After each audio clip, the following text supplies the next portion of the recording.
Ikiwa leo tuko na mkutano ule ulilenga kusikiliza kero za wamachinga kata ya Gongo la Mboto, hususan wale walio barabarani, na kwa namna moja au nyingine nazipongeza jitihada za Mheshimiwa Rais Samia Suluhu Hassan kwa kuona nia na uhitaji wa Gongo la Mboto kupata soko la kisasa. Lakini pia nampongeza kakaangu Elioruma Mabeli ambaye ni mkurugenzi wa jiji la Dar es Salaam kwa kuona nia ya kuendelea kutafuta fedha pamoja na eneo kwa ajili ya kujenga soko la kisasa hapa kwetu Gongo la Mboto. Mheshimiwa DC anaendelea kutupa moyo sana na kuhakikisha kwamba amani na utulivu kwa wafanyabiashara wetu wanafanya kazi vizuri. Issue kubwa ni placement au maeneo ya wafanyabiashara, upangaji pamoja na viongozi wao.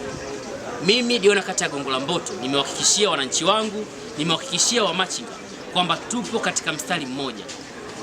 Tunakwenda kufanya uhuishaji wa viongozi, uhuishaji wa kamati, uhuishaji wa mipango ili kuhakikisha mradi wetu wa mwendokasi ujengwa kwa pesa nyingi sana.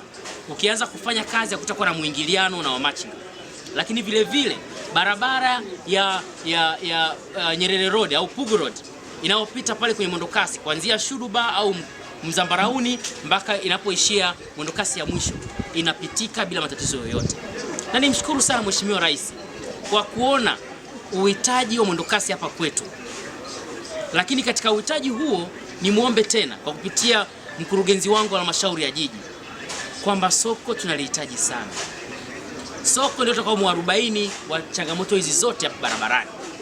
Niwaombe sana wamachinga, wafanya biashara na wananchi wote wa Gongo la Mboto, twende tukapeane support, tukapeane moyo, tukashirikishane na tuone kwamba Gongo la Mboto ni ya kwetu wote.